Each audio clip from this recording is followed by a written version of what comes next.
Hello, my name is Ariel Starbird. Today is May 31st, 2023. I have with me today the anti-dark mind from Texas. He's been in the holistic health and fitness coaching program for about 5 years. So hello, anti-dark mind. Can I just call you Mind? Sure. So how are you doing today? I'm okay. How are you? Awesome. I'm doing really good, actually. Let's talk a little bit about what made you reach out to me initially for help.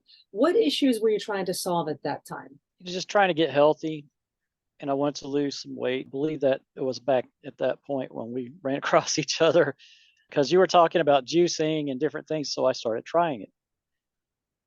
Right. So You this know, was in 2017, if I recall correctly. it might have You, been 2015. oh, it really was 2015? Oh, okay. Hmm. So you had gone through, if you don't mind me sharing this, you had gone through cancer situation, chemotherapy situation, surgery in Yes. 2012. You had kind of Yes. put that behind you. You had sort of recovered, but you never really did anything holistic or like healing for that. You just did those things. You were sort of not able to fully function, but you were alive, not really living Right. a great way, but alive. And you really wanted to now improve your situation. And but you really didn't know at that time what you could do. You weren't really aware of how to improve your health. You just knew that you wanted to be healthier and live healthier and have more energy again and function. And Yes. so you started out with some simple things like juicing, drinking more water, I think some meditation, some crystal clearing, right? Back then, I ended up going on several things that converged into kind of a lifestyle later. But back then, I learned about meditating.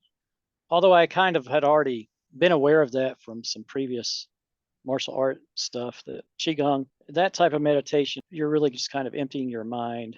But that was sort of, prepares you for it. I learned that, oh, the GMOs are in all these grains, and the soy is in the bad news. And then I was learning from various places like about the fluoride in the water, all this sort of basic stuff. At the time, I'm like, this is crazy. Now it's sort of like kind of become common knowledge. At that time, it was kind of surprising to me, all these dangers and traps and just food and normal things everybody uses.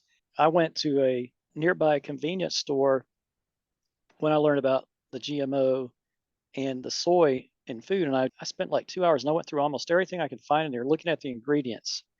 And if it didn't say soy, almost everything said produced with genetic engineering. And this is just, people run into a convenience store and grab something, they're getting this stuff. I basically cut all that out, started ozonating my water. Yeah. I've been doing that ever And since then. yeah, as a way to oxygenate your body because cancer cells thrive in an oxygen deprived environment.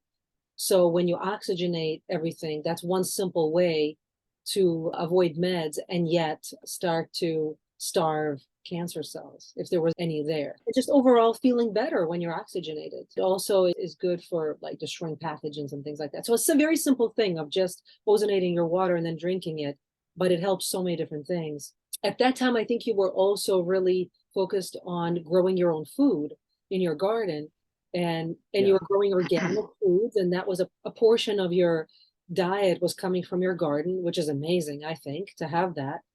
So that was really helping you as well, right? Yeah. The travails of gardening is a whole story of its own. So how did you attempt to solve some of those earlier issues from 2012, other than just the conventional route, the surgery, the chemo, the meds? Was there anything else that you tried to do at that time? In 2012, I had gotten diagnosed with colon cancer. And I remember the surgery was, I think it was on July the 3rd or 2nd back then. Because I remember being in the hospital and fireworks and stuff were going off on the 4th of July after I'd had my surgery.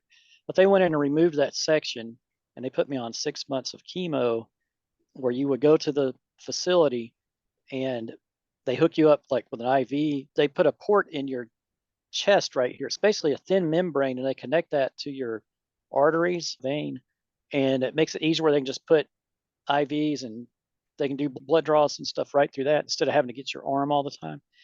They have to surgically implant that and then they have to surgically remove it after. So you got this thing in you. Then when you go there, they hook this machinery up and they just start pumping the stuff in. And you're in there for, it seems like 2 to 3 hours each time. And this is every 2 weeks. And then it may have been every treatment. They actually give you a pump, and that pump is something you take with you over the weekend. And you can hook it on you. You have to carry it around with you everywhere you go. And then you go back the following Monday and have them remove it.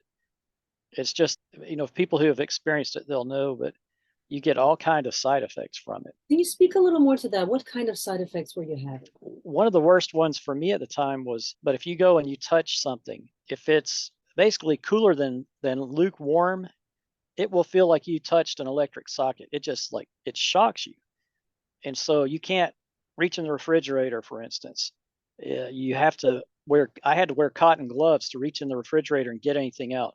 It sends these shock waves up through your arms and body. Another thing that would happen during the chemo is completely lose the feeling in your feet, or they have that very shock feeling going on, or just some pains. It sort of changes and varies, but It's the neuropathy, right? In your feet and it becomes that after you're off the treatments. But during the treatments, it's a little bit different. You're very drained all the time. My nephew was living with me at the time, and so I was fortunate in that he was able to drive me to and from the appointments to do that, and kind of help keep things running around the house. You kind of feel low grade nausea a lot. If you get hungry, just eat. I don't even care what it is at this point, because you can't stop eating. You just start eating junk. Everything tastes different. Nothing tastes the same when you're going through this. It really does a lot of strange things. Of course, your hair starts falling out, vision gets kind of blurry, and you almost feel like you're running like sort of a cold or something all the time. If I wanted to drink water, for instance, I would get water and just put it on the table and leave it there overnight so it would be lukewarm. Because if you try drinking that water when it's cold, it feels like you drink razor blades. Or it's almost like if you ever had strep throat and drinks, it feels like that. It's just like you can't. There's something about that temperature that just, it's rough. Gotcha. So yeah, it was a very difficult time, and yet you survived that. So tell me, how did you go through all that? Everything is hard and everything hurts, and there's no guarantee of anything, and yet you keep moving forward. What kept you moving forward? I just kind of felt like, oh man, I just got to somehow get back to normal, what I was before this happened. But after the chemo treatments are off, that's when the neuropathy will set in, and that's a whole different kind of situation. Your hands and feet will feel like extreme sharp pains in them. I remember once my family had taken a trip to Florida, and I went with them in a boat. You can get out and walk to this little island there. It's full of shells. Kind of did that. And when I came back and got in the boat, my feet were like bloody messes. And I've been walking and cutting them up on these shells in salt water. You think it would really hurt, but I didn't feel a thing. And they were like, your feet are in bad shape, I've heard So about that. it's pretty dangerous. You could drop things on your foot and not feel it. Everyone has something that keeps them going, or you don't survive. There's got to be something that keeps you going. What was that for you at that time? For me at that time, the thing that keeps me going through all this stuff, to some extent, is going to be faith in God. That's very helpful, and it does bring you closer spiritually when you're going through these things. But I was just kind of like open to, if this is my last time, last days, let me try and hang in there and see what happens. It's just, you have some hope that things will turn around at some point. Right. What would you say has been the most beneficial part of the holistic health and fitness coaching program for you? What we talked about so far, I guess you and I were friends, and you were just, we would chat and you would just give me suggestions, but I had not signed up for your program. One of the things, maybe we were just talking still and I hadn't signed up, but I started doing the isogenic shakes. Well, I had started juicing and doing things like that, and doing the juicing and the shakes, avoiding soy and GMO and all that stuff that we talked about, and taking some supplements. This helped me lose weight I think I had gotten up to around 210 or something, and I had gotten my weight back. Over time, I got to where I liked the shakes so much, I decided to replace 2 meals a day with the shakes. And I was doing that for, I don't know, it seems like maybe a year. And over that period of time is when I lost close to 50 pounds, maybe more, 55, 60, somewhere in there. And I think at that time, several things happened. One, if I recall correctly, sleep apnea stopped to be an issue. The diabetes stopped being an issue. Pre-diabetes, sleep apnea, that was something I was very happy about. And I also attribute not just losing weight, but that product, collagen elixir. It doesn't just make you look a little better, it actually is tightening your skin up. My neck was really flappy. It was like a what they call a turkey neck. But after I started doing the collagen elixir and drinking that for maybe 2 months, it just sort of pulled that in.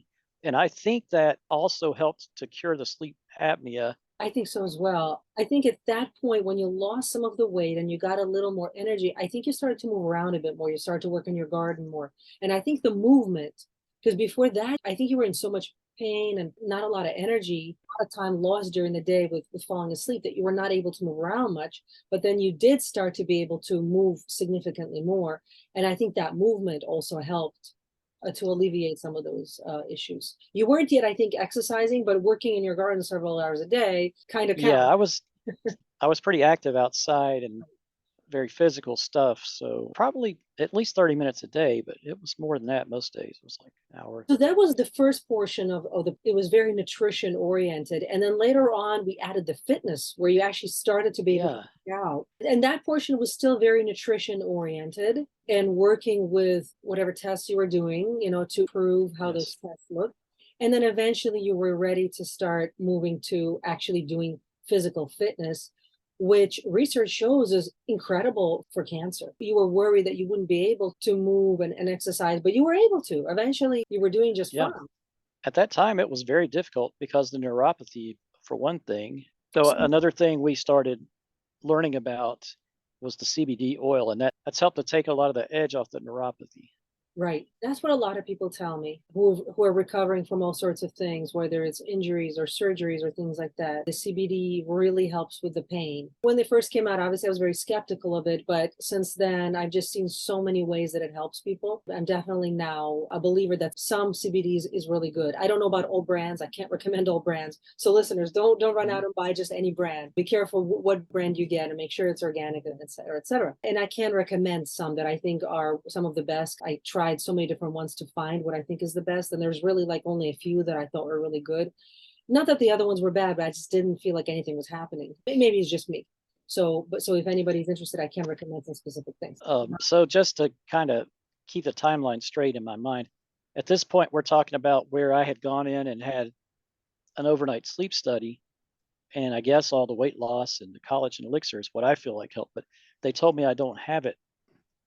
I've got some other sleep issues, but that one they said, and I thought that's unheard of. You don't And that's get really rid of sleep phenomenal. apnea. That's right, because you were able to just not use the CPAP machine anymore. You're just done with it. Right, right. I was on that for years, probably since the 90s. Hmm. Done with it. I can't tell you how happy that made me. I Yeah. mean, you I, try traveling or going anywhere and you have to drag this stupid thing around. It's just, it's not fun. Try going to the airport with it and they treat it like it's a bomb or something. I mean, it's just yeah, ridiculous. that's right. Around that time period, signed up one of your programs, and I was signed up for the 2 hours, which was nice. Right. And by the way, during that time, we're also doing a lot of the spiritual work. And so, because it is a holistic program, so it's spirit, soul, mind, and body, there's quite a bit of spiritual energy healing work that happens. Say a little more about what your experience with that is. I felt like it was helpful with spiritual things. It's very difficult to describe them, but I did feel like everything was helpful. Sometimes you'll just get more clarity on a situation, or you'll just have that feeling that, oh, then I am doing the right thing here. If you have questions about, sometimes you might say, well, I mean, I hear she's telling me to do this or that, but that sounds crazy and I don't really want to. But then sometimes you'll just feel like, oh yeah, this is a good thing to try. I mean, it's not going to hurt anything. Let's try it. And that spiritual stuff, it sort of keeps you on an even, like, I try to stay even keel, but it helps you stay that way. It helps you kind of keep your stress down. When you have a good, strong spiritual connection, it it's going to help you through through all these storms and disasters that might fall on you, as well as through good times too. I mean, it's kind of like you have to keep it going. You have to keep your spiritual connection with God, in my opinion. It's Absolutely. just, it's almost fundamental to me now. I can't imagine not having that. That's right. And especially because that's what, for you and a lot of other people, what gets people through is their faith, their connection with their higher power. So the spiritual portion of it is actually very important because we have to strengthen that connection. because then you heal faster. One of the things I remember at the time, and even through some of the times after that, is I would have what they call brain fog that comes from chemotherapy. It's really difficult to think clearly or to be able to observe and take note of all the things going on around you and options you have. But the spiritual stuff really helps to crack through that. Yeah, Sort of like a little lifeline thrown out to you. You just hang on to it. that's right. And if I recall correctly, some of the things that were coming up in the spiritual work more so than anything else was the things from the past that were some toxic behaviors, like the partying, the drinking, and things like that, that you weren't doing anymore now in your life. That wasn't part of your life now, but it had created some toxicity in your body, in your organs, in your energy field. And it had to be sort of looked at and then cleared. And I recall that coming up again and again and again. And you were like, I don't live like this anymore. Why does it keep coming up? Why am I still dealing with this? And it was because it created toxicity that had to be sort of pulled up from the tissue, from the organs, from the bones, and cleared out, and that was at the source and at the root of some of those other issues that then created the cancer and things like that. And a lot of people don't realize that the stuff they did in the past, when you were a teenager in your 20s, then can emerge as these other various problems in your 40s and 50s and 60s. And it's sort of like the seeds that you plant then eventually germinate. There's a cause and effect to everything, and we have to see what the cause actually was in order for the effect to no longer be present. Otherwise, it would just keep repeating because there's some lesson to be learned. Although you did learn the lesson in some way because you weren't doing those things anymore, there was some deeper lesson that had to be observed so that you would understand perhaps that everything that was going on was not some sort of punishment from God. It was just the effect of the previously sort of cause put into motion, if that makes sense. It was kind of like, sort of like, here's the result of the choices that were made in the past. Because sometimes people going through things, they feel like, well, maybe God abandoned me, but that has not been true that I've seen. It's usually, sometimes due to environmental stuff that had nothing to do with us. But sometimes it is our own choices that led to certain consequences. And it's like part of healing is taking responsibility. It's like, yeah, I did that. I'm not doing that anymore, but yeah, I did that. And then you realize actually how much more control you have in your life to design your health, and that your health ultimately is in your hands. That's how I recall some of the spiritual things going. Would you agree with that?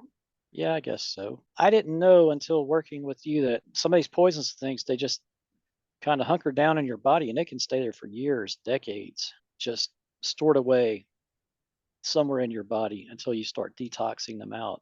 I don't know if detoxing these things out, it might make you feel bad a little bit here and there, but it's worth it over time. It just, get the stuff out. That's right. And if people don't get the toxins out, then they pass it on to their kids, and then they pass it on to their kids, and we sort of devolve. And so detoxing for every generation, every person, is very, very important. If someone might say, I didn't have kids, you might pass it on to other people through your thoughts, right? We still share our thoughts and ideas with others, and if there's any toxic thoughts, those get passed on too. We end up passing on something.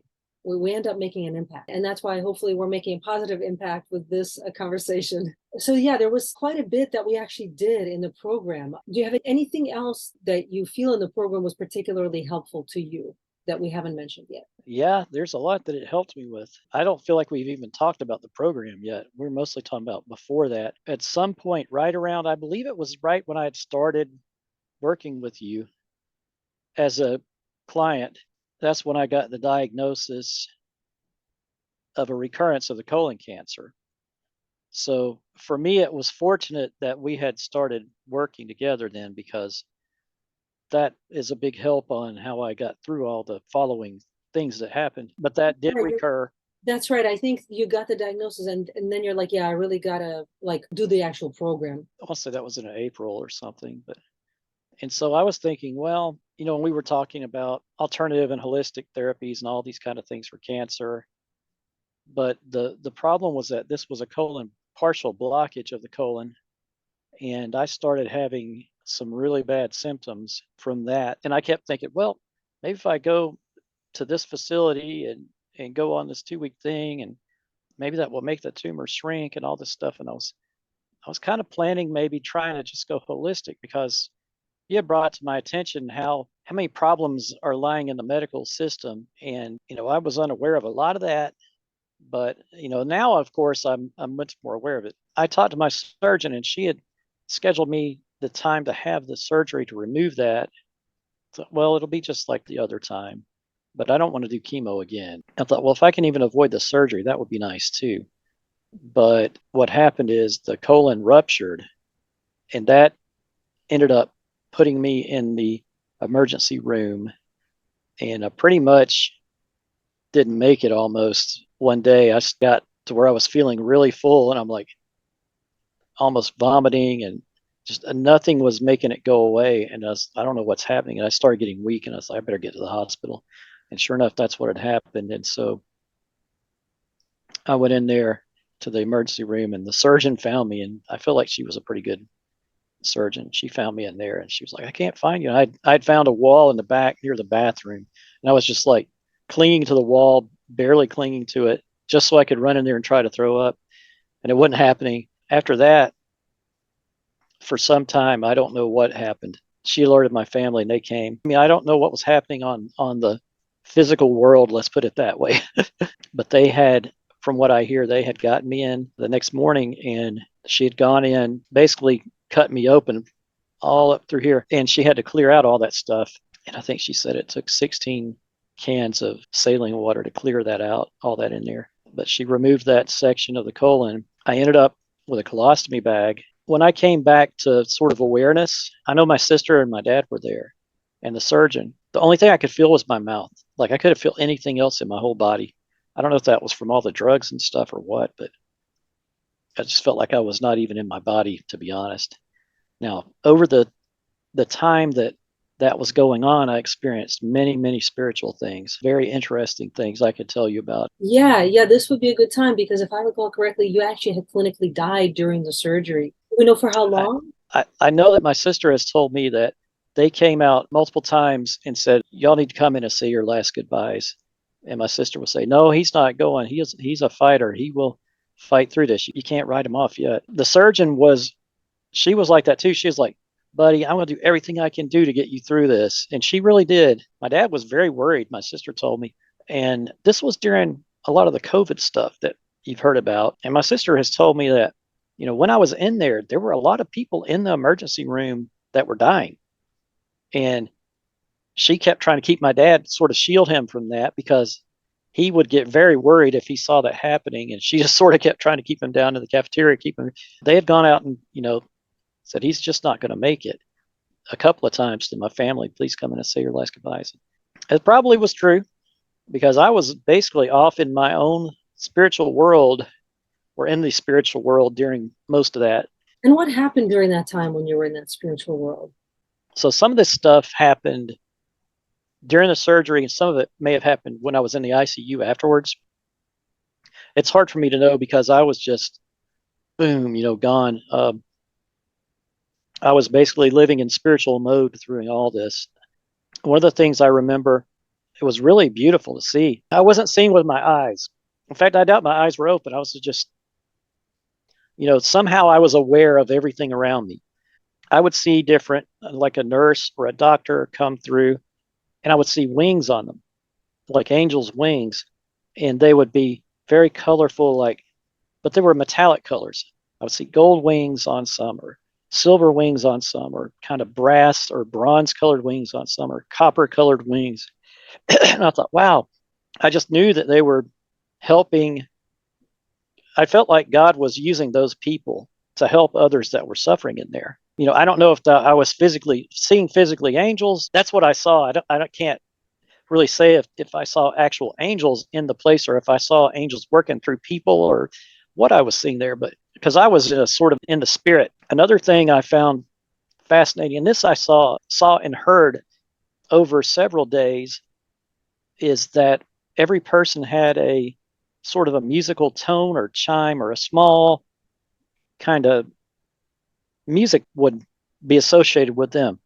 So I got to where I could tell who was coming, because I could hear the music coming of that person. Like I knew this certain song went with that person. I wasn't able to move then. I was basically just flat on my back. Like I said, I could only feel my mouth, and I could open my eyes a little bit. I could hear, and I had family coming and talking to me. Seeing all that was pretty amazing to me. Going back to the part about clinically dying, I guess in the beginning of all that, I would see the wings and hear the music, but I also sensed this extreme darkness. It's hard to describe. It's just like complete absence of light. I feel like it was like a cloud or something, or a shadow. And I thought I would just become aware of it off, like over to the side. I'm like, oh man, I'm not going to look over there. I might see whatever that is, but I could sense it was there. And it just occurred to me, that's like the Grim Reaper or death or something is what I felt like. That thing's coming. It's not going to get me. Anyway, I felt like it would come and sort of pass by, come and pass by. I felt like I saw death claiming the people or something. But as it kept coming towards me, at some point, I was like, that thing's not getting me. And so I like left my body, and it's hard to even explain where I went. I feel like I was jumping through time and space or something. I almost feel like I was either in some kind of very high technological place. I could have been on like a spaceship or something, or maybe it was just a facility that was really high tech, underground or something. And the people seemed very advanced. I kind of was just going around the place. I was like, where am I and what is this? It's very interesting. And I kind of got a little or engrossed in kind of observing what's happening there. And I could understand a little bit of what they were saying. And they were talking about, to this day, I don't know exactly what it meant, but they were talking about the Assyrian Empire of all things. Before I could get very, very much more info, I sensed that darkness coming. And I was like, oh man, I got to get out of here. I would leave and go somewhere else. And I was, jumping around different places in history or in time. I distinctly remember at one point I ended up going to Alabama, I guess it was. It was sort of like in the early days of maybe the 50s or 40s or something, 1950s, 1940s, and blues music was very popular in that area. And somehow I went there from that Assyrian Empire part. So I felt like there was some connection between the two. I don't know what it could possibly be, but there was like this real popular at that time kind of, I guess the Memphis blues was popular or something. It was kind of interesting. I would go in for these, different places and see these musicians playing this music. And then here comes that darkness again. It's like, I got to get out of here. I just kept going one place after another like that. It seemed like countless number of these places. I sort of pulled back away from everything. And I felt like I was looking at the starry sky at night, or the universe or something. I wasn't even like on the earth at this point. I was just sort of up in the heavens, I guess. And I'm looking around and I'm like, it just occurred to me as like, I don't know where I am. I don't know how I got here. I have no idea how I'm going to get back.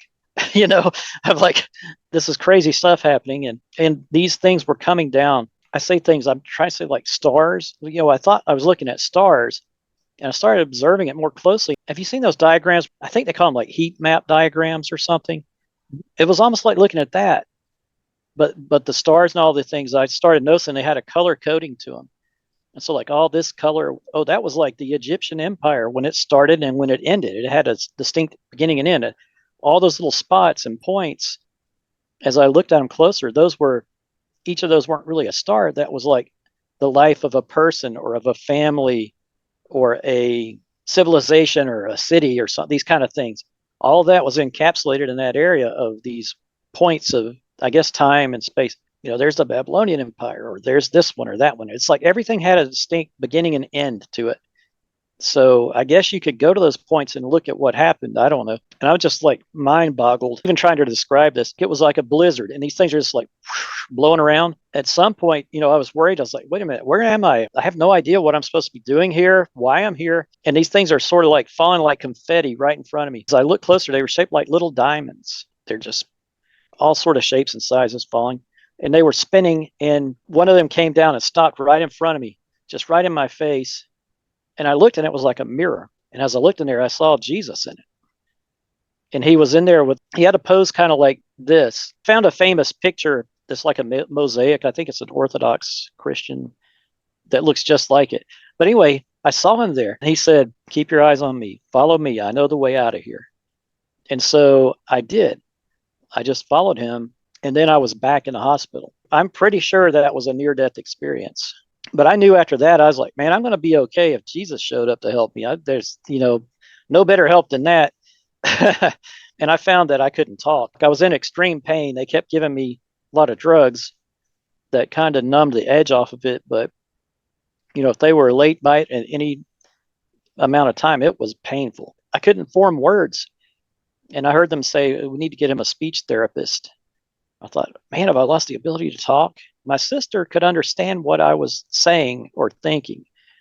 And I just found that very fascinating. The doctors wouldn't understand me. At one point, the doctors wanted to intubate me. From following the COVID stuff, I'm like, no, I can't. They can't do that. That will kill me. I just remember hearing that was causing a lot of deaths back early on during that time period. And when I heard them say that, I was kind of like, no, no, no. But I couldn't really speak it. But my sister somehow caught on to that. I feel like through a spiritual link or something. And she had gotten there and fought for me to prevent them from doing that. And she was fighting with the surgeon and everybody over there. Like, he's got to eat. We got to put food down it. She's like, he doesn't want it. You can't do it right now. He'll survive. Just leave him be. And so she did convince them not to do it. Although it was pretty stressful for her, I think, because she had like the whole hospital against her. But she did that on my behalf. Somehow she knew that's what I was saying. And another time similar happened. Before I regained the ability to speak, her son had come in as well from out of state. He also could understand me pretty much. I mean, I wasn't eloquent or anything, but if I said, oh, I'd like to have something for lunch or whatever from the hospital menu, of course, he sort of understood what I was talking about. So somehow he and her both could understand. It was really neat, and if anyone finds themselves in these awful situations, it's, look for these good things that might happen as well, because I mean, you're in a disaster, but if Jesus is helping you, and you're going to have other good things happening during it that you'll remember. It's also very important that people that go in the hospital have someone in there to advocate for them. And I know my sister had called you during all that, and you were giving her advice too. And I think you might have even tried talking to me, but I probably was not very aware or even able to talk. Yeah, I was giving her some guidance regarding how to deal with the medical system, because I've heard so many stories like this, and I didn't want it to go in a certain direction. So I was kind of helping her and supporting her in supporting you. So it was definitely a team effort. This is not something that just one person alone could survive. We have to help each other. And another thing that I was doing also at that time was, because I didn't know the details of what was going on from her, but I spiritually knew some of the things that you were dealing with. And so I was doing actually spiritual healing on you while you were in the hospital, including like doing healing on the soul, because there was just so much pain and so much shock that the soul starts to leave. And it doesn't have to, like I would have a conversation with the soul, like, well, you don't have to leave right now. Eventually the pain will subside and you can come back. Because like at a soul level, sometimes if it's so much pain, the soul will leave, and then can be hard for it to come back. It doesn't really want to come back into the body. It goes into much better, more pleasant realms. So it doesn't at that moment want to come back. And so I do recall helping the soul to come back, not competing with Jesus whatsoever. That definitely, I believe that happened, but it's like it was a team effort where everyone did something to help anchor you back here, because you had unfinished business. You still had stuff to do here. It wasn't yet time to exit, clearly. I did, and still do sometimes, but I did heavily feel like I wasn't fully in my body for probably a good year after that, if not even longer.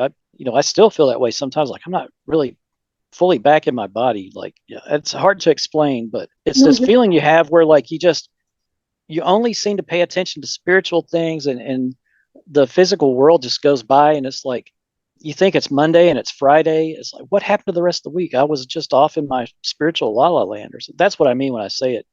You just don't feel like you're in your body and participating in the 3D reality, for some time after that. Well, I think that this is something that a lot of people underestimate. It's great that you brought it up, because, like in our immediate gratification sort of mentality system, people think like, oh, if I have a problem, I'll just do surgery, snip, snip. But it's not that simple. Surgery is traumatic. Every time, whether it's a little surgery or a big surgery, it's very traumatic, and it's a shock to the system. And it sometimes is so traumatic, it may take months or years for a person to recover from a surgery. It's not so Yeah. simple that you can just snip, cut some things off, take some pills, and you're back in business. It's just not true. It's just not like that. Confirm that. This has been, what, 2 years ago now, or 3 years ago or something? 2 years? Mm-hmm. I just remembered something also that happened kind of right before all this came down. I remember December of the year before, and up until that April, when I would pray, I would feel like I'm getting these messages back. Everything's going to be okay. You're going to be all right. And I kept thinking, well, I'm okay. I'm already okay. I'm already all right. What are they talking about? But I got that message so many times for months and months before this happened. So when I got diagnosed, it didn't really freak me out. I thought, oh, everything's going to be okay. I'm going to be all right. Somehow I heard that so much in my prayers that it just sort of just became like my default understanding of things. That's just part of the spiritual side of things, where it can really help you to get through some big disasters. It builds up within you like storehouse of just a strength that you have inside. So it sounds like with everything that you went through, the silver lining to all of that trauma and nightmare is that you actually became a lot more spiritually connected and spiritually strong, and a strengthened faith. And that's very good. That's the one great thing that came out of this. You already had faith, but it got stronger. Yeah. And I needed it to be stronger, because that was only the beginning of the stuff that I went through, Mm-hmm. Yeah, well, thank you for that very interesting story. I think that there's people who've had NDEs.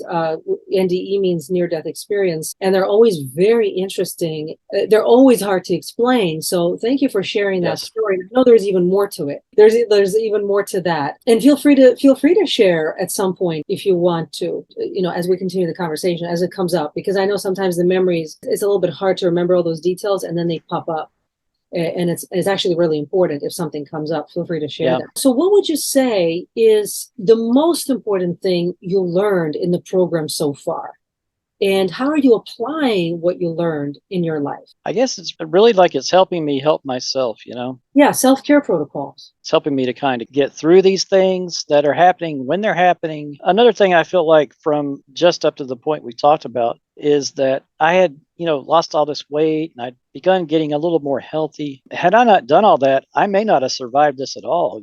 What I survived right there, that may have just been the enemy right there, I think. But I did. I think part of that goes to with just getting more healthy in general, following the advice and the protocols and things, so that when this time came, my body was able to survive it. So it wasn't just the spirit could survive it, but the body too. Yeah, absolutely. The way I see it is you have to have a physically healthy, strong body to fight spiritual battles, and you have to have a strong and healthy spirit to fight physical battles.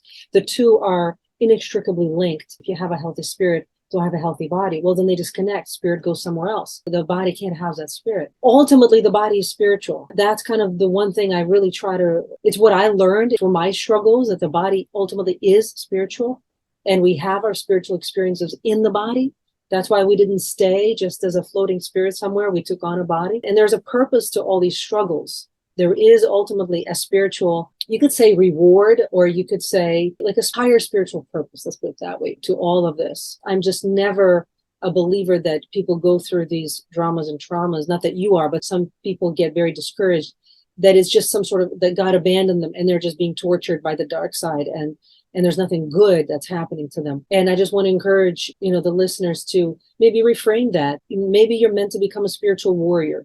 You're given challenges. And if you had all the answers, it wouldn't be a test. You wouldn't grow if you didn't get challenged. And ultimately, we're meant to become spiritually and physically strong on this plane. Yeah. And I feel like you're embodying that message that I teach, but you're embodying it. So your story does. Interesting. I think that at some point during my stay in the hospital there, I was still having like excruciating pain all through my body. They had me on a wound vac, which is no fun, let me tell you. They would want me to sit up on the edge of the bed, and I couldn't really do it. And if I did do it, I was just in mind-numbing pain. And they're like, you got to get up and walk. And man, I could barely stand, and it was awful. In the hospital administration, they're wanting you out of there before you're ready to go. So they checked me out into this sort of a rehab facility with a wound vac still in me. And the place was not good. Can't even emphasize how bad this place was. They had a first shift that would pay you some attention, but the second and third, you were basically not there. So if you're in a lot of pain and stuff, you hit the button, no one shows up. You may never get pain medicine when you're there. And I needed it bad. They wouldn't let people in there because of the COVID protocols at the time. You're lucky if they let your family stand outside the window and look at you suffering in there, kind of relying on for a lot of this pain and stuff. Now, I so happen to have had a follow-up appointment with the surgeon after about 6 days of being at this facility. And I thought, this facility, it's awful. They were able to get me out of the bed using, I think they call it a Hoyer lift, and put me in a wheelchair. And I'm just like in so much pain, I'm almost blacking out. Lady takes me to the surgical office to meet the surgeon, and they just looked at me. They did a couple of quick tests. She said, buddy, I'm checking you back into the emergency room. You're in awful shape.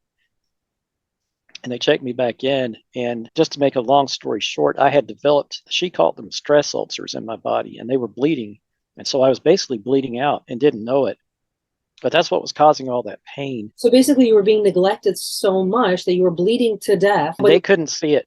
She just looked at me and said, oh my God, I'm checking you in the ER. I'm in there for like almost a week, and they just nothing. If you die in there, they probably just say, oh, it's a COVID bounty. Let's get that money. The doctor in that place over that facility, he came in and said, well, what do you think's going on? And then he told me this bunch of stuff about what's actually going on. And then when I told my surgeon, she just like threw her hands up there and said, she's like, listen, just don't ask these other people. They're full of shit. They have no clue. I was there. I did the surgery. Just ask me. Anyway, this guy, this medical doctor over that facility is just completely ludicrous. I don't know how else to put it. But anyway, when she got me checked in, they discovered these ulcers and I was bleeding out. And they ended up giving me a blood transfusion, 3 bags of blood. Once they started treating the ulcers, that got rid of a lot of that pain. And I was able to sit up on the edge of the bed, begin walking and stuff now, which was good. But I felt like it just seemed kind of fortuitous that I was able to have that scheduled meeting with her, that she got me out of there. Because I feel like if I'd stayed in there a couple more days, I might be gone. That's another place where I feel like God reached down and sort of intervened.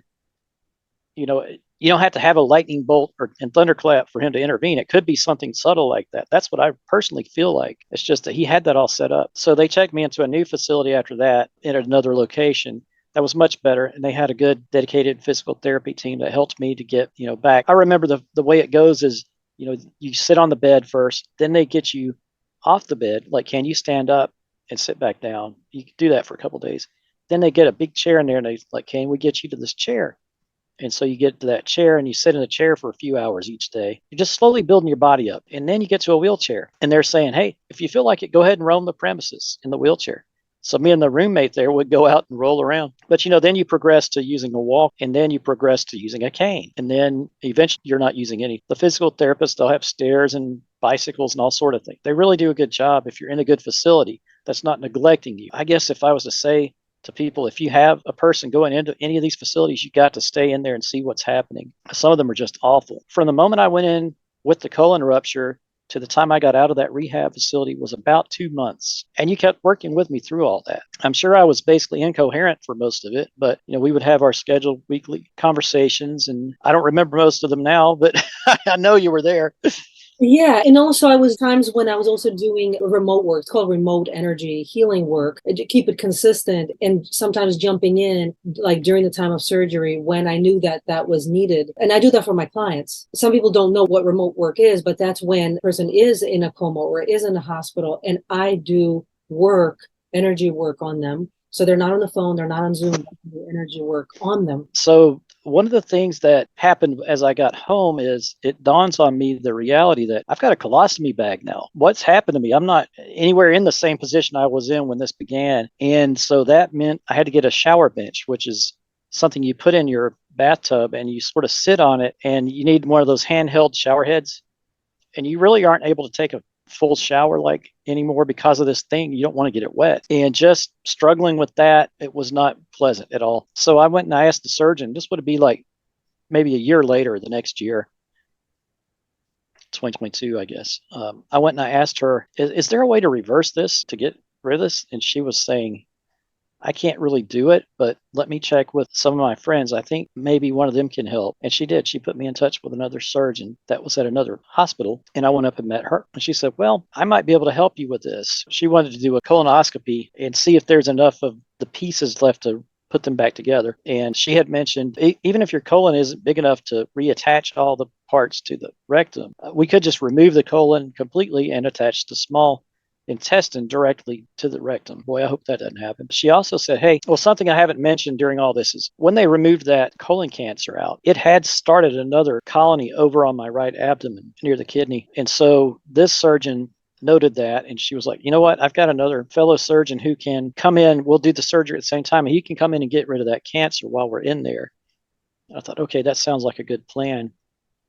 Just go in, reverse the colostomy, and get that cancer out. That ended up happening later, maybe September of 2022. It was an 8-hour surgery. She was successful in reversing that colostomy, and he was successful in removing the cancer. But during the removal of that cancer, it had grown to like the size of a softball. It's just gotten big all of a sudden. They ended up removing both the gallbladder and the right kidney. They stapled my body where they had gone in, the same place where they'd done the colon rupture. They went in that same place. And I had like these metal staples. It looked like a zipper just going down my body. And there was a suture covering up where the colostomy was. And then there was they call it a JP drain hanging out where they had removed the cancer and all these things. It was about 3 weeks later.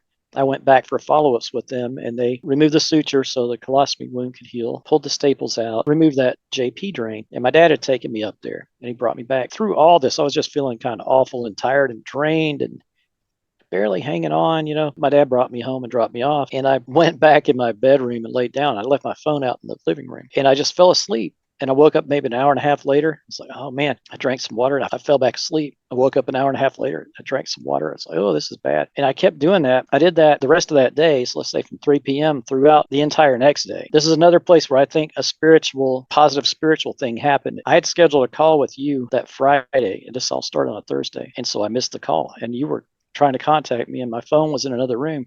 And at this point, I couldn't even get off the bed anymore. My body had become so weak. I was basically unable to move. I guess, what happened after that is you were trying to reach me. And I think it was a positive spiritual event because, a lot of times if you call someone, they don't answer. It's like, well, I'll try them later, or, oh, they're probably busy, I'll call them tomorrow. But somehow you knew that there was something really bad going on. Yeah, because in all the years we worked together, you never missed a single session. You were always there on time like a clock, and you just didn't show up one day. So I knew something was not well. So I contacted my sister, and she called in a welfare check from the local police. Yeah, nobody could reach me. So she called the county sheriff, and they came out, and I heard just some more of the spiritual stuff. I know maybe people are interested in that. I remember lying in my bed during that period of time where I couldn't move anymore, really, and I would just start shouting, and I don't know what I was saying. It was like another language of some foreign languages or something. I kept yelling these things out, and I'd fall back asleep, and I would be yelling, help, help. There's no one going to hear me out here. I'm out in the woods by myself, and the neighbors are nowhere nearby. I remember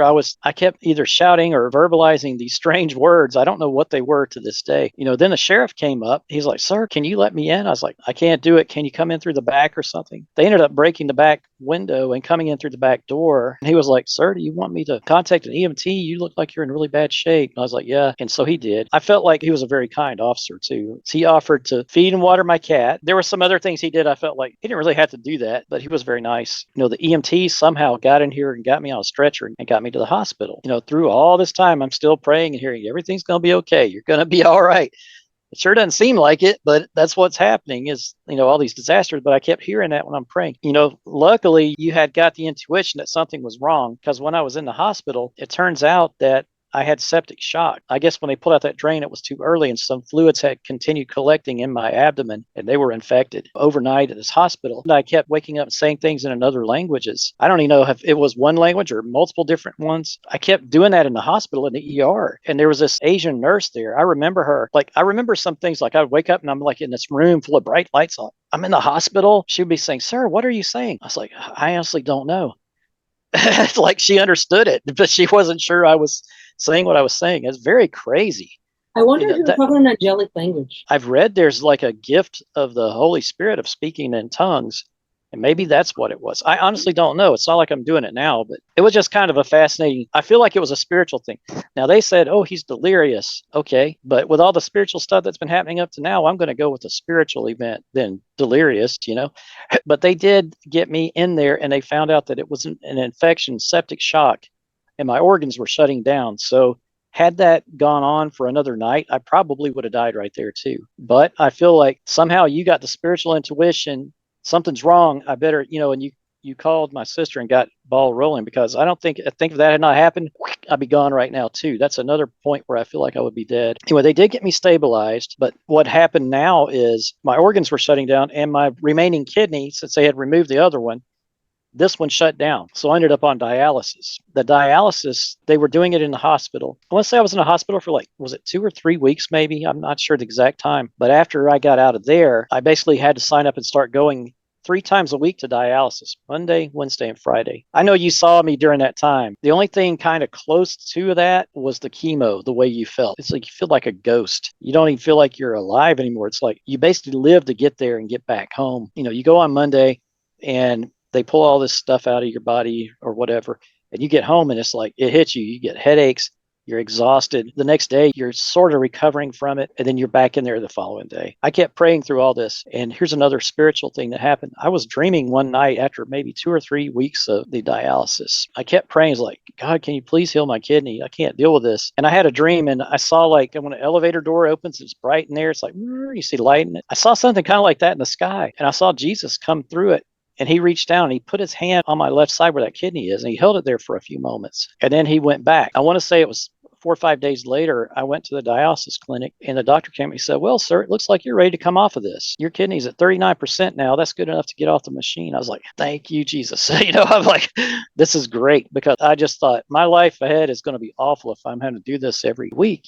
I just looked at the people in there and I thought, these people are going through some real tough things here. And I remember one time I was in the dialysis clinic, I would kind of sort of fade in and out, wake up. Oh, and one time I was like that, and I felt like Jesus was talking to me, and he's like, do you see all these people in here? I was like, yeah, they're in terrible shape. We're all suffering these problems. He's like, most of the people in here are in here. They did this to themselves. I was like, wow, really? It's like, yeah, through their poor diet and poor choices, they've damaged themselves. That's awful. That kind of made me feel like I really got to do what I can to be healthy. But after getting off of that, I found out, people almost never get off dialysis. From what I understand from talking to the people there, yeah, it happens once in a while. Thank God for that. To be honest, that's a big one for me there as well. So I'm thinking, okay, I'm home free. That surgery was back in September, and then it was October when this happened. So I was on dialysis through about middle of November, month and a half or so. I thought, this is great. And I actually went and visited my sister for Thanksgiving. She came and got me because I was still too weak to drive around. And I thought, man, I'm ready to get back to living, and maybe I can finally get back to working on getting my strength back and everything. And then all of a sudden I have massive pains. It was kind of in the middle of that December. I don't know what's happening, but this is like really acute pain. It was just mind numbing. And I'm like, I don't know what's happening, but I've got to go to the hospital. So I went to the emergency room, and it turns out this time a bunch of kidney stones were in my remaining kidney, and one of them had fallen, a big one had fallen and blocked ureter. And so they ended up putting a stent in there to open it up. And then it was early the next year when they went in and removed those stones with the laser type therapy. Those are apparently, as of maybe a couple of weeks ago, those are all gone. For the guys out there that may have had to deal with kidney stones and a stent, I'm sure I don't have to say anymore. It's one of the worst things you'll ever suffer dealing with. It's just not, you don't want to deal with them putting it in, and you don't want to deal with them pulling it out either. At this point where I'm at is I'm having these different tests and things done to see where we're at, but I feel like most of it's behind me now. I feel like through all this stuff, just working with you has been very helpful to keep my health up. I'd come from one of these events or another, and I'm like, oh, I'm all worn out. I can barely move. And then you guys would change, do the saliva swab test. I guess you worked with Shiloh to get that diagnosed, and then would change supplements, or different things would change based on what was happening as it was happening. And that's one thing I really liked about the program. It would take new inputs and give new suggestions and things based on that. It wasn't sort of like, oh, this is some protocol that's set in stone for everybody doing the same. It's not. It's actually very individualized. I think that makes a big difference. That's right. So, and if I recall correctly, the tests that they've done in the last few months, they did not find any cancer. Is that correct? You don't currently have cancer. Well, I had a PET scan done because I finally went back to the oncologist, and I didn't even see him for a year because of all this other stuff happened. But I went back to him and I had a PET scan done, and that indicated that everything looked pretty good except for a spot on my lungs. And so they did a biopsy on that, and I want to go tomorrow to find out what the results of that is. But I'm just praying that's going to not be cancer. None of the other tests have shown cancer again. So Well, that's good. Yeah, a lot of your tests look really good. Things are in normal range. Yeah, there is some issue. They think that I had a heart attack. I'm going to have I can't remember the name, but echo done maybe in a couple of weeks. And then I'll speak with a cardiologist about that. I have a feeling inside that everything's kind of over with, and I'm going to kind of be moving on from all this chapter, so to speak. It's just the fact I'm here is kind of a miracle in a way. So I just, feel pretty good about the future. So your life has really changed, right? It changed multiple times. What would you say is Yes. some of the main changes to your daily lifestyle as a result of the program? I think it's helped me immensely. Just, getting healthy, having some spiritual advice here and there, but having that program each week, it's kind of like I look forward to it, no matter what's going on, it's like, oh man, I'll get to at least talk to Ariel and we can maybe figure out, if things come up, I'm like, oh, we'll talk about it and find a way around it or whatever. So it's kind of helpful. Mm-hmm. And I feel like it helps keep me on track. It just, keep my health on track as best I can. And, since you've been allowing me to join in on the exercise class, that's been helpful too. Because I mean, at this point, I really need any kind of physical training because I still have home physical therapy coming out. And it's just when you go through all these things, your body takes a big beating, and it doesn't just, when you're young, you might come back after a week or two, but you get older, it doesn't. It can take. It seems like I've been going through this stuff for years now, a couple of years. But I never feel like it's a permanent thing. I feel like at some point I'm going to get my solid footing and get back to kind of normal living, Absolutely. without being tied to the hospital or whatever. Definitely. So how has the program helped you with your mental and emotional health? Well, I think it's helped actually. I just remember when I was going through all these things for this great length of time. Is it 2 years or 3 years now? You get the brain fog, you get the cloudy thinking, the drugs are in there messing with your emotions and stuff. And so you're always pretty much even keeled, and you're like, able to help kind of rein in some of the strange things that might be running through a person's mind or whatever. I remember a couple times you're like, that's not real, or there's nothing happening. So it really does help. You'll end up being very confused at some points, and may not know what's going on anymore. Or you don't remember the last day or the last week or anything. It's just difficult to think ahead. I remember you were very helpful to navigate those kind of waters. Staying on target, creating healthy goals, and then working towards those goals step by step. When there's so much chaos, it is hard to stay focused on the goal. You forget what the goals were. I'm sure I had no idea there was a goal. Yeah. But I think you're a very patient person. I'm sure you've had to explain the same thing to me over and over and over, or you tell me something and I wouldn't remember it. Not saying I didn't remember because I didn't want to, but I literally would not remember things. I'm sure you're aware of that by now. But Oh, absolutely. Yeah. I mean, when people go through all that, the main goal there is just to survive. You forget about the higher goals. Why you even came here? What's the higher purpose to you being here? It's like after a while that has to come back to you. And like you come back to more human goals, like, well, yeah, my family, and I want to share my story. And, I want to grow a big garden, or, all these other goals that actually give you a lot of joy. Yeah. I feel like I might have some doors opening where I can get to some goals I had before all this stuff happened. Just going to come believing by faith that it's going to work out. But yeah, I just had a buddy tell me once that he's like, God will use people to do things. And I saw that when I was in the hospital. I saw wings on some of those people. And I said, he's using that surgeon, or he's using that doctor or that nurse or that physical therapist to help that person over there or whatever. But I also think he used you in my life to help me with things. If we're all available to be used for helping other people, it's going to work out, Mm-hmm. What would you say is the main way? I know you mentioned many already, but what would you say is the main way that the program changed your life? Just trying to get me healthy again. Mm-hmm. That's probably a goal. That should be probably counted as a long-term goal. Just losing weight is a good goal, but you want to get healthy too.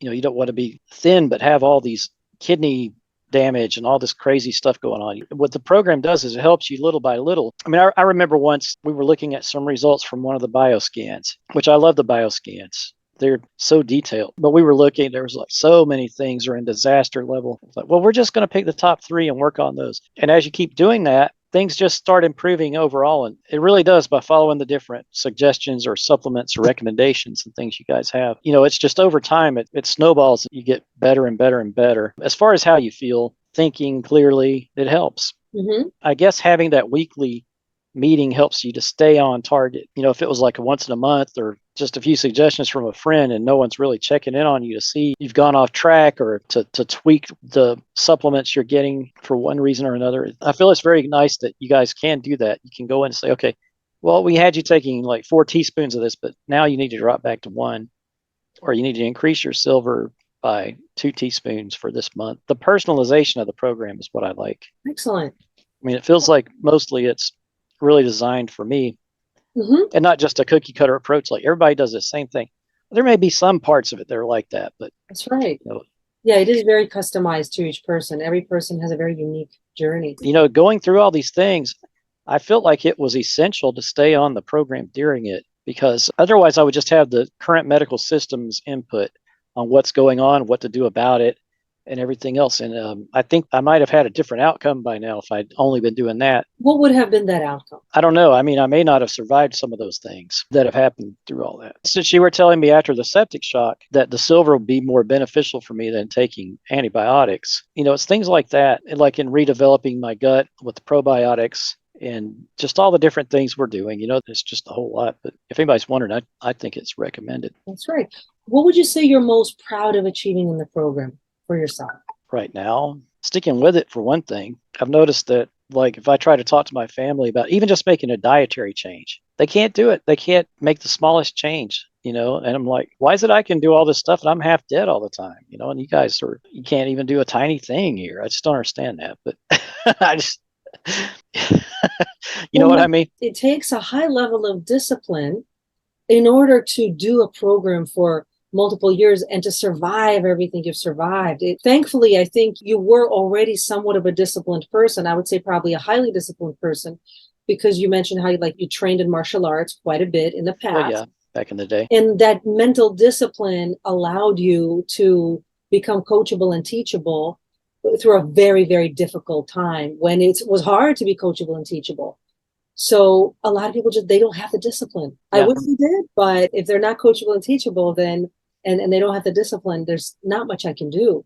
I can give them a lot. Yeah. They got to be coachable and teachable. I've come to the conclusion that you cannot help people that don't want to be helped. Absolutely right. I mean, it's like they have to put some skin in the game. They have to put some commitment into it. Otherwise, you're just talking to them. And, even when we were just friends and talking before I signed up for any programs, for the few years, I was still hearing the advice and I was trying a lot of it. Maybe not every single thing, but a lot of it. You were curious, but you weren't yet committed to anything. And so you got some good results, but you weren't in a committed program. So you weren't really following a program. So it's very different, taking a little bit of advice, doing some do-it-yourself things versus being an active. I mean, I did get good results from that, but there is a difference. It wasn't everything that you needed. It was just some things that you needed. Yeah, I switched over to juicing and I switched over to replacing meals with the shakes. I mean, to this day, I have a shake every day as one of the meals. Another thing I liked about the program is the way that the diet can be tailored to what's happening. I had switched to like having 2 shakes a day and then 1 meal or a snack or something. And when the cancer issue came up, at some point you had switched me over to having, I don't know if it's a keto diet, but it's intermittent fasting diet. Ketogenic. Where I would eat between 4-hour period of the day. Yeah. Another point, we switched it to where I was eating within a 1-hour period of the day. Yeah, and that's called Ozonated. Yeah. I believe I got it. I was eating within basically like a 1.5 hour, but it was close. All that stuff helped. I was getting kind of alarmed in that when I switched to the OMAD, my weight was dropping and dropping. That was already pretty low. During the situation before, when I was in the rehab facility, the 2-month period where I was in and out in the hospital or rehab, they weighed me at one point and my weight had dropped down to like 135. And that is like extremely low for me. Yeah. And, but you were in there for 2 months, right? Right. You were in there for 2 months doing, we don't even know what. I wasn't eating because I was full of ulcers. Right. And my weight just went down the tubes. After all that, I got it up to around 150 or 145 or 150. And I went on that OMAD and it started dropping again. And that had me a little bit alarmed. I don't remember if you said 2 ounces or 4 ounces of olive oil to your salad. I did that and all of a sudden my weight stabilized. That's a value in that program that I might not have gotten if we were just talking here and there, sharing, just the dietary stuff is very helpful. That's right. Or like some people, they're going through this and usually due to financial reasons, they don't get a coach or a program and they're sitting there with do-it-yourself books. You could be reading 12 books and still not quite know, because if you have brain fog and you're exhausted and you lost the kidney, it's hard to figure out what you need. You know, Right. even if you were Right. healthy, you wouldn't necessarily know what you need. So Yeah. So how long have you been doing this professionally? for over 18 years. So I just thought to myself, I was like, okay, she's got 18 years of experience. I can, stumble around and bumble around and figure a few things out here and there, but I don't know if I have 18 years to figure things out. That's right. Well, in between me and Shiloh, right? Right. She's probably another 20 years. So between the two of us, it's, at least 40. So, Yeah. and there's things I know to look up. There's things I know to research, and you wouldn't necessarily know. Yeah, I agree. Even like what I asked you a question about vitamin D overdosing, and your response was, well, send me the lab result. What you're going to do is, from what I understand, probably talk to Shiloh and figure out if it's possible that I might be getting too much. If you're not absorbing it. Yeah, exactly. All those things get adjusted. And that's why we do tests often. And with you, at some point, we were doing them monthly. That was amazing to me. I felt like you guys were really on the ball at that point. I was like, man, I can't even keep up with what's going on, but they've got it down. So that's awesome. So on a scale of 1 to 10, how much value did you get out of the program? Well, you're still in the program, but how you've gotten so far? Oh, it's a 10, no awesome. doubt. And what would you say to someone who may have never heard of holistic health coaching? They may have never exercised, which is unbelievable to me, but there's people like that. They've never done fitness. Maybe they've heard bad things. Maybe someone told them don't do holistic, or whatever they've heard, or maybe they're just scared and they're struggling alone and they're suffering in silence and they hesitate to reach out and join the program. What would you tell them? Just try it. Just try it. You don't really have anything to lose. I don't know if you have, like some sort of trial period. Yeah, well, the first call is free. They can just call me and we can have a quick conversation. That's free. They literally have nothing to lose. Yeah. The thing is, these things might take a little time to really start building up and you get those results you want. I don't know if one call is going to be enough. Even just doing the dietary changes, that's going to take you a little time as a person out there. As you decide, I'm not going to eat soy now. I'm going to stop eating GMOs. Each of those things, it might take you a couple of weeks at a time to just to get through that.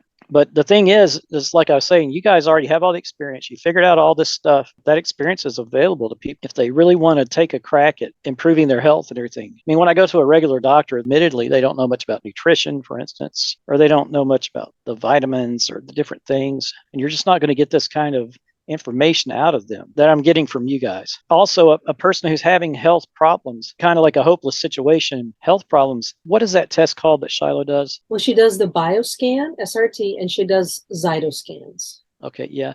Those reports that come back from those two scans, I feel like are more detailed than any of the medical tests I've had done, like blood work and these different things. Like the information is a lot more usable. A lot of the regular medical tests, they're hard to understand for a regular person. The language doesn't make sense. It's hard to make them actionable. The bioscan and the cytoscan, they're designed for a regular person to be able to read and understand. Mm-hmm. And so I find myself now comparing, the lab work, the blood results and things from the hospital or from the doctor with what the Zyto says. Mm-hmm. And a lot of times the hospital is not picking up a lot of the problems that are being shown up in the Zyto scan. And I also like how it shows things like, try to avoid these certain foods and try to include these. Now, there's just more information that I can use even in some of those scans. A person out there just trying to figure this stuff out on their own, they're going to need some guidance and some help, and that's what you guys provide, as well as the services, the energy devices, and all these other things that I also use therapy that was recommended by you and Shiloh. Sorry, what is that device I bought called? It's far infrared. Yeah, it's the infrared device that helps with PTSD and wound healing and healing injuries. Yeah, I don't even know the extent of the knowledge you guys have. You've always been able to figure things out and find a way forward with whatever's happening. And that's, just the value I find in the program. So I recommend it to people.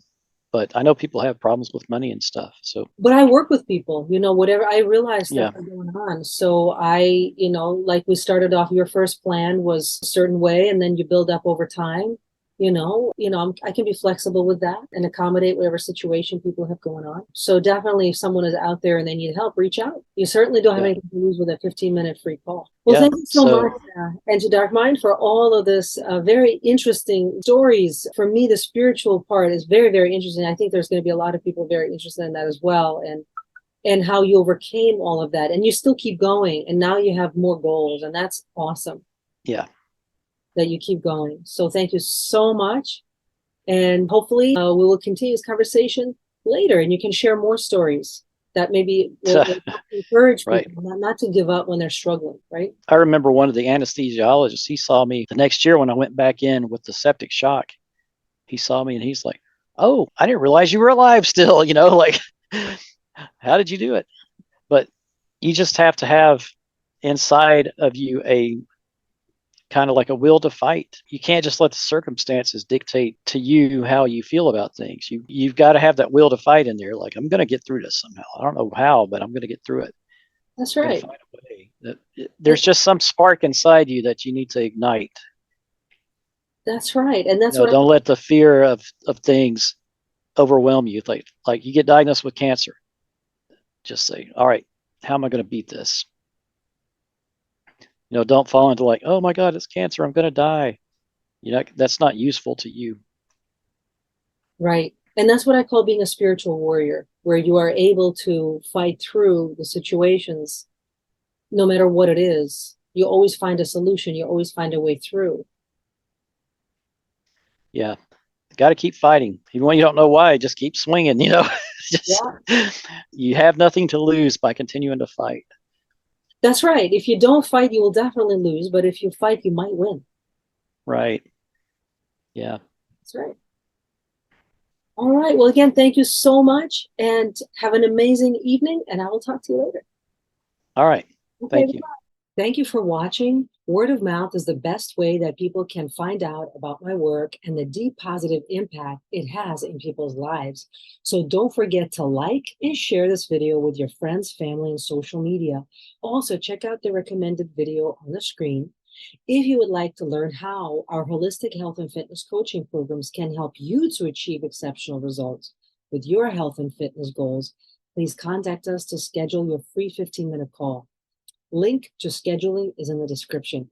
This is Coach Arriale. Stay blessed, not stressed.